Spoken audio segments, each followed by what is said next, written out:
রাজশেখর গাঙ্গুলি নিজের পাশাপাশি এবার বউ বরণের রিচুয়ালটাও সম্পূর্ণরূপে পালন করে ফেললো শঙ্করকে থামানোর জন্য। হ্যাঁ বন্ধুরা, ভিডিওতে লাইক দিয়ে দেখতে থাকুন। যেই মুহূর্তে কিনা রাজশেখর গাঙ্গুলিকে ডক্টররা ডিসচার্জ দিয়ে বাড়ি ফিরে দেয়, ঠিক সেই মুহূর্তেই শঙ্কর যখন হঠাৎ করেই বলে ওঠে যে মারে, আমার যে খুব বেশি শখ যে তোরকে বরণ করে নিচ্ছে কর্তামায় সেটা দেখার, এবার আমি কি করব বলতো, আমার যে আর তর সইছে না। ঠিক সেই সময় এই কথা শোনা মাত্রই এক পর্যায়ে ঈশান যখন বলতে থাকে যে বাবা, আমাদের অনেক একটা কঠিন অগ্নি পরীক্ষা দিতে হবে জানো তো। শঙ্কর কাকা ওদিকে চটে বসেছে যে কেন তার মেয়েকে এখনো পর্যন্ত বাড়ির বউ হিসেবে বরণ করে নিচ্ছে না মা, কেন সেই রিচুয়ালগুলো এখনো কমপ্লিট হচ্ছে না। তুমি সে বুঝতেই পারছো যে এটা কতটা জটিল এবং কতটা আমাদের জন্য ডিফিকাল্ট হবে এই জিনিসটা করার। এবার শঙ্কর কাকাকে থামানোর আমরা কি ব্যবস্থা করতে পারি, তুমি আমাদেরকে প্লিজ একটা আইডিয়া দাও না। কারণ তুমি বাড়ি ফেরা মাত্রই তো মা তোমাকে বরণ করে ঘরে তুলবে, তার পরবর্তীতে শঙ্কর কাকা যদি সমস্তটা মায়ের সামনে খুলে বলে তখন কি হবে বলো তো।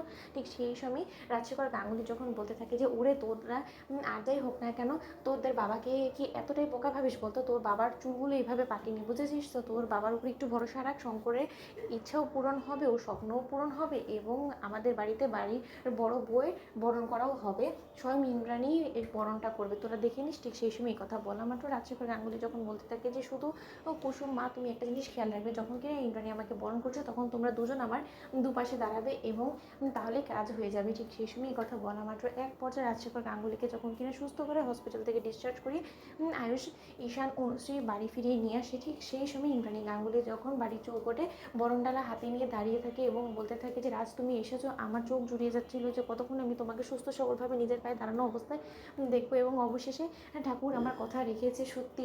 ঠিক সেই সময় এই কথা বলা মাত্র এক পর্যায়ে রাজশেখর গাঙ্গুলি যখন বলতে থাকে যে শঙ্কর তুমি কোথায়, এসো এখানে এসো। ঠিক সেই সময় শঙ্কর যখন বলতে থাকে যে আমার মেয়েটার যে বরণ এখনও হলো না, আমার মেয়ে বরণ ছাড়া কী করেই বা বাড়ির ভেতরে পা রাখবে। ঠিক সেই সময় এই কথা বলা মাত্র এক পর্যায়ে শঙ্করকে যখন ঈশান বলতে থাকে যে শঙ্কর কাকা তুমি এবার দেখো যে কি করে মা ঘরের লক্ষ্মীকে বরণ করে। ঠিক সেই সময় রাজশেখর গাঙ্গুলিকে যখন কিনা ইন্দ্রাণী গাঙ্গুলি বরণ করে, ঠিক সেই সময় রাজশেখর গাঙ্গুলির দুদিকে একদিকে আয়ুষ একদিকে কুসুম যখন কিনা দাঁড়িয়ে পড়ে এবং সেই সুযোগে ইন্দ্রাণী গাঙ্গুলিকে দিয়ে রাজশেখর গাঙ্গুলি যখন কিনা নিজেকে এবং তার পাশাপাশি বিবাহিত জুটিকেও যখন বরণ করিয়ে ফেলে, ঠিক সেই সময় ঈশান বলতে থাকে যে দেখেছো তো শঙ্কর কাকা, তোমার ইচ্ছেটাও পূরণ হলো, মা তো ঘরের লক্ষ্মীকে বরণ করেই ঘরে তুললো, এবার তুমি কি বলবে বলো, আর কোনো রকম কোনো তোমার ইচ্ছে অপূর্ণ আছে তাহলে বলে দাও। ঠিক সেই সময় এই কথা বলা মাত্র এক পর্যায়ে কুসুম এবং আয়ুষ মনে মনে হাসতে থাকে এবং রাজশেখর গাঙ্গুলি বলতে থাকে যে ইন্দ্রাণী তুমি যে তোমার অজান্তেই ঘরের লক্ষ্মীকে বরণ করে ফেললে এবং তোমার বাড়ির বড় বউকে এই বাড়ির স্বীকৃতি দিয়ে তুমি সসম্মানে ওকে বাড়িতে ঢোকার অনুমতি দিয়ে দিলে। ঠিক সেই সময় এই কথা বলা মাত্র ইন্দ্রাণী গাঙ্গুলি বলতে থাকে যে এসো কুসুম, তুমি তো আমাদের ঘরের লক্ষ্মী, বাড়ির ভিতরে তুমি আর সর্বপ্রথম প্রবেশ করো। তো বন্ধুরা লাইক কমেন্ট শেয়ার করে সাবস্ক্রাইব করতে ভুলো না।